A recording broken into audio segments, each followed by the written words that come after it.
Bom dia, minha amada. Bom dia, meu amado. Digamos juntos: bom dia, meu Jesus. Senhor, obrigada por começar este dia na tua presença. Obrigada pelo milagre da vida. Nós consagramos este dia a ti, Senhor. Amém, guerreiros? Hoje o Senhor, Ele coloca forte, muito forte. O Senhor vai me dizendo em oração que às vezes a gente carrega perguntas que parecem não ter resposta. Por que que isso aconteceu comigo? Por que que essa dor entrou na minha vida? Tem feridas que não foram planejadas. Vieram de palavras duras, de rejeições. Vieram de situações que a gente nunca escolheria viver. Sente isso? Você sente isso? Porque tem coisa que você não escolheu, mas está aí. Eu não escolhi, mas está aqui. E aí Deus fala muito forte, sabe? Que tantas vezes, por que que a gente mete os pés pelas mãos às vezes? Porque é a nossa ferida falando por nós. Não somos nós. Mas existe uma verdade profunda na caminhada com Deus. Escuta isso com todo o teu coração. Deus não desperdiça nenhuma dor. Onde hoje existe dor, Ele traz transformação. Dessa dor, você pode ver um milagre lindo acontecer. Tome posse. Fica até o final desse vídeo. Deus, Ele vai falar com você. E hoje nosso Senhor, Ele fala em João 9, de 1 a 41. Clama comigo. Senhor, abre agora o nosso coração para compreender a Tua palavra. Ensina a gente a enxergar a nossa história com os Teus olhos. Que essa palavra traga a luz onde ainda existe dor. Em nome de Jesus. Amém. Fala, Deus, que tua serva, teus servos te escutam. Escute com seu coração. Evangelho de nosso Senhor Jesus Cristo segundo São João. Naquele tempo, Jesus viu um homem cego de nascença. Os discípulos perguntaram-lhe: Rabi, quem pecou para que ele nascesse cego? Ele ou seus pais? Jesus respondeu: Nem ele pecou, nem seus pais. Mas isso é para que as obras de Deus se manifestem nele. É preciso que façamos as obras daquele que me enviou enquanto é dia. Vem a noite, quando ninguém pode trabalhar. Enquanto estou no mundo, eu sou a luz do mundo. Dito isso, Jesus cuspiu no chão, fez lama com a saliva e passou-a nos olhos do cego, dizendo-lhe: Vai lavar-te na piscina de Siloé, que quer dizer enviado. O homem foi, lavou-se e voltou enxergando. Os vizinhos e os que costumavam vê-lo pedindo esmola diziam: Não é ele que ficava sentado pedindo esmola? Uns diziam: Sim, é ele. Outros afirmavam: Não, é parecido com ele. Ele, porém, dizia: Sou eu mesmo. Perguntaram-lhe então: Como é que se abriram os teus olhos? Ele respondeu: O homem chamado Jesus fez lama, passou-a nos meus olhos e me disse: vai a Siloé e lava-te. Eu fui, lavei-me e comecei a enxergar. Perguntaram-lhe, onde está ele? Ele respondeu, não sei. Levaram então aos fariseus aquele homem que tinha sido cego. Ora, era sábado o dia em que Jesus fez a lama e abriu os olhos do homem. Os fariseus também lhe perguntaram como tinha recuperado a vista. Ele respondeu, ele passou lama nos meus olhos. Eu me lavei e agora vejo. Alguns dos fariseus diziam, esse homem não vem de Deus, porque não guarda o sábado. Outros diziam, como pode um pecador fazer tais sinais? E havia divisão entre eles. Perguntaram então outra vez ao cego, e tu, o que dizes daquele que te abriu os olhos? Ele respondeu, é um profeta. Os judeus não acreditaram que ele tinha sido cego e que tinha recuperado a vista. Até que chamaram os pais dele e perguntaram-lhes, este é o vosso filho, que dizeis ter nascido cego? Como é que agora ele vê?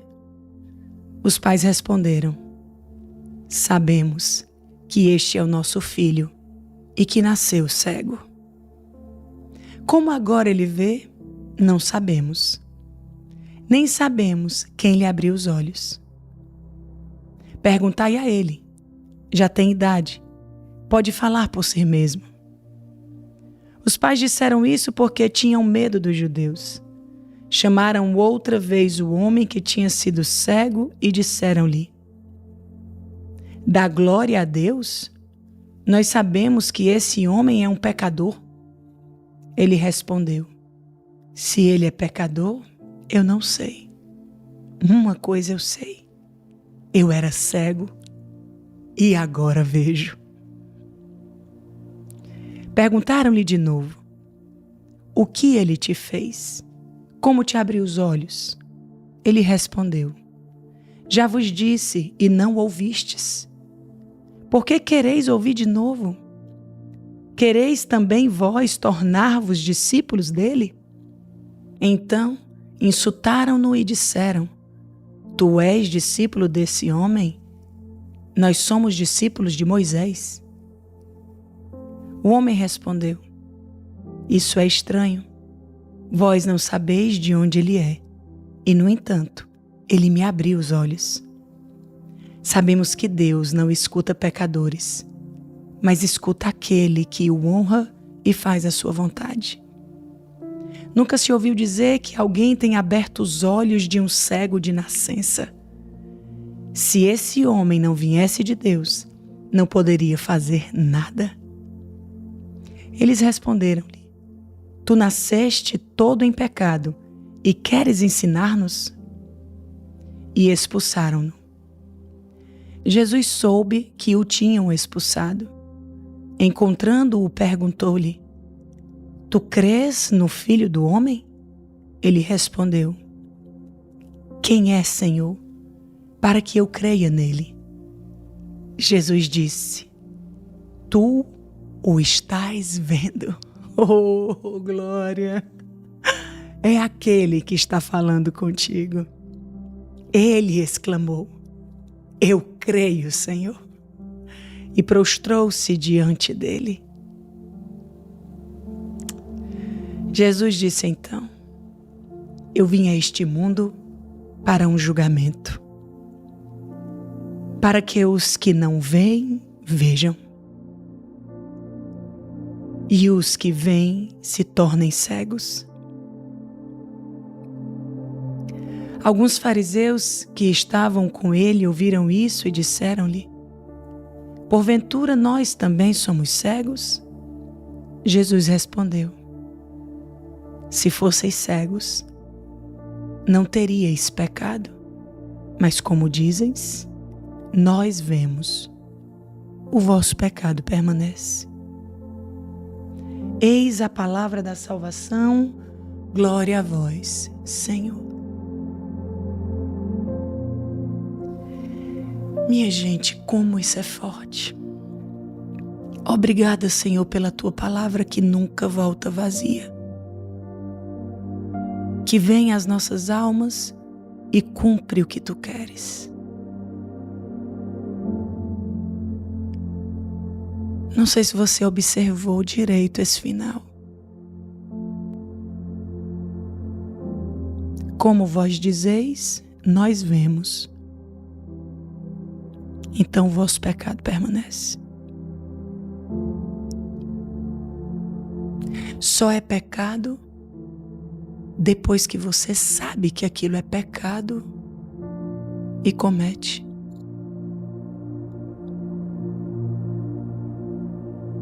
O Senhor está dizendo: aquele homem era cego de nascença, mas acreditou.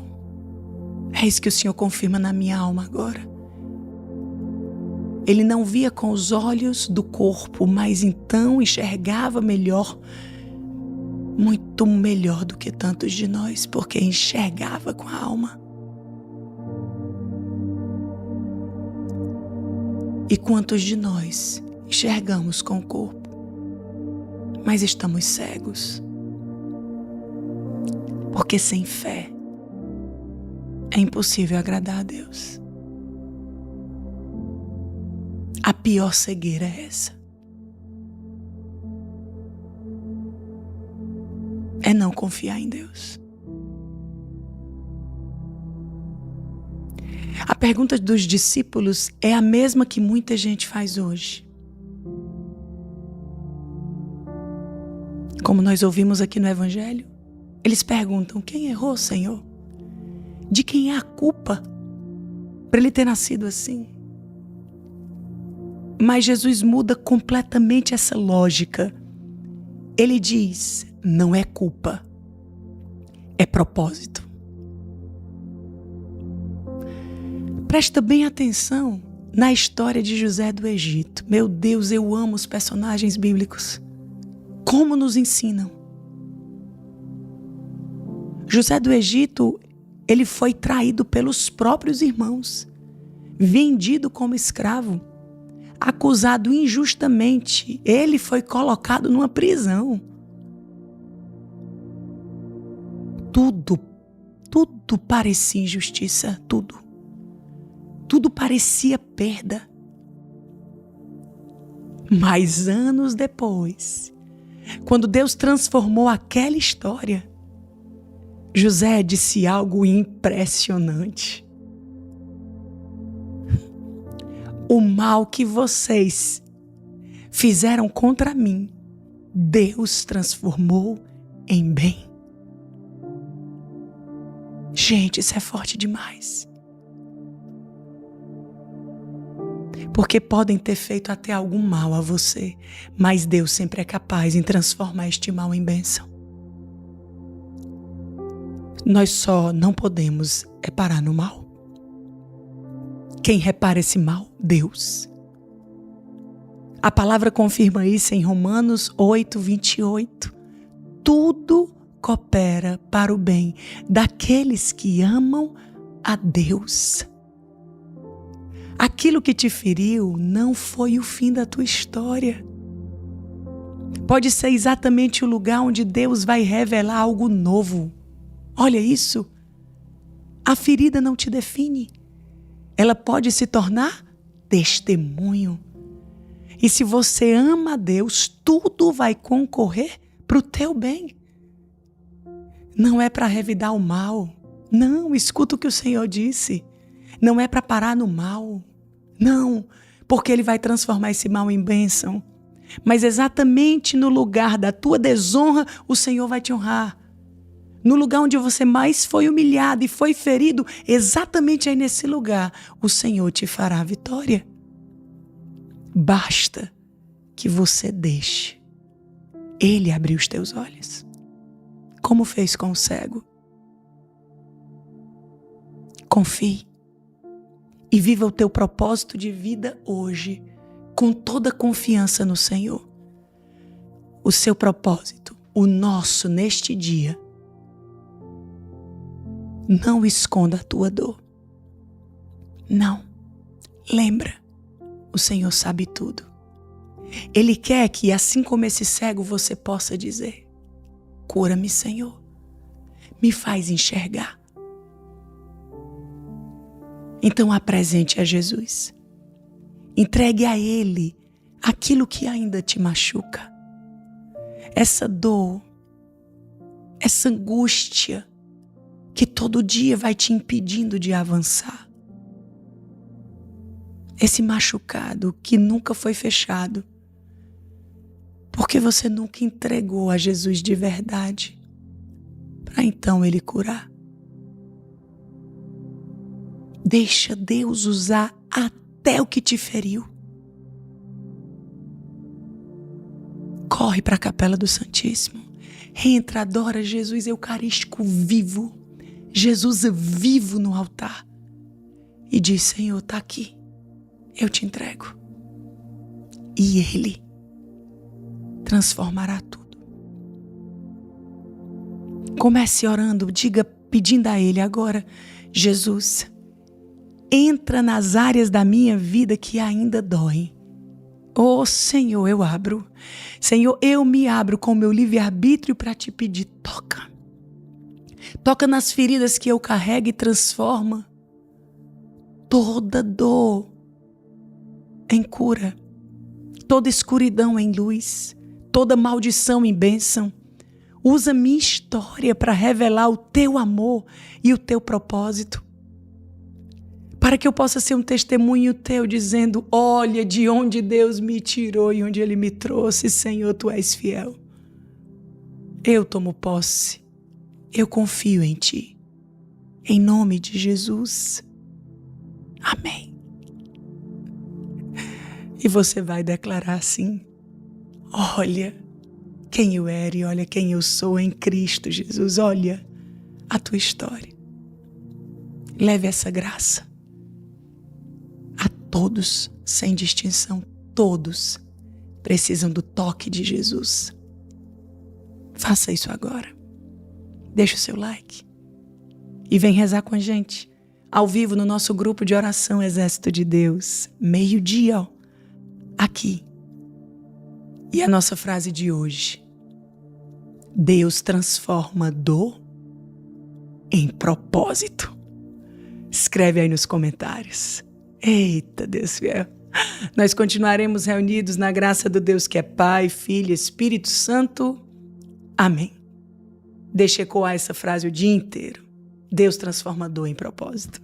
A paz, minha amada e meu amado. Eu quero que você ouça a voz de Deus. Aí. Exatamente nesse momento. Ouça a voz de Deus. Naquele momento mais desafiador. No seu coração. Você pergunta: Deus, por que o Senhor não fala comigo? Se você pergunta isso: Deus, por que eu não escuto a tua voz? A gente reza, a gente pede, a gente insiste e parece que nada acontece. Nenhuma resposta clara, nenhuma emoção, nenhuma palavra. Aí vem a dúvida. Será que Deus está longe? Será que eu estou fazendo algo de errado? Mas muitas vezes Deus não está em silêncio porque se afastou. Ele está em silêncio porque está trabalhando mais fundo. Tem fases em que Deus fala com palavras e tem fases em que Ele fala formando o coração. Isso é muito forte. Nem todo silêncio é ausência. Às vezes é maturidade sendo gerada. Fica até o final desse vídeo. Deus vai falar, vai responder você. Em nome do Pai, do Filho e do Espírito Santo. Amém. Hoje Deus fala em Lucas 11, 29. Naquele tempo, quando as multidões se reuniram em grande quantidade, Jesus começou a dizer: Esta geração é uma geração má. Ela busca um sinal, mas nenhum sinal lhe será dado, a não ser o sinal de Jonas. Com efeito, assim como Jonas foi um sinal para os ninivitas, assim também será o Filho do Homem para esta geração. No dia do juízo, a rainha do sul se levantará contra os homens desta geração e os condenará. Porque veio dos confins da terra para ouvir a sabedoria de Salomão. E aqui está quem é maior do que Salomão. No dia do juízo, os ninivitas se levantarão contra esta geração e a condenarão, porque se converteram com a pregação de Jonas. E aqui está quem é maior do que Jonas. Eis a palavra da salvação, glória a vós, Senhor.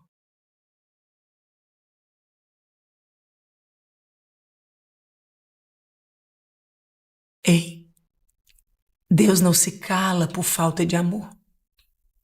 Ele se cala para aprofundar a fé. Jesus corrige uma geração que só acreditava quando via sinais. Mas fé madura não vive de prova, vive de confiança. A palavra também diz exatamente assim. Olha só. Segunda carta aos Coríntios, capítulo 5, versículo 7. A gente caminha pela fé e não pelo que vê. A gente caminha pela fé e não pelo que vê. Se hoje Deus parece silencioso, não desiste, permanece. Porque Deus, Ele pode não estar falando ao ouvido, mas está formando o coração. Ele está. O teu propósito para hoje é continuar fiel, mesmo sem respostas imediatas, mesmo sem ouvir a Deus, a confiança de que Ele está agindo. Entrega teu coração. Deus, meu amado Senhor, mesmo quando eu não te escuto, me ajuda a confiar. Fala comigo do teu jeito, Senhor, do teu jeito. E no teu tempo. Eu permaneço em ti. Eu preciso de ti. Em nome de Jesus.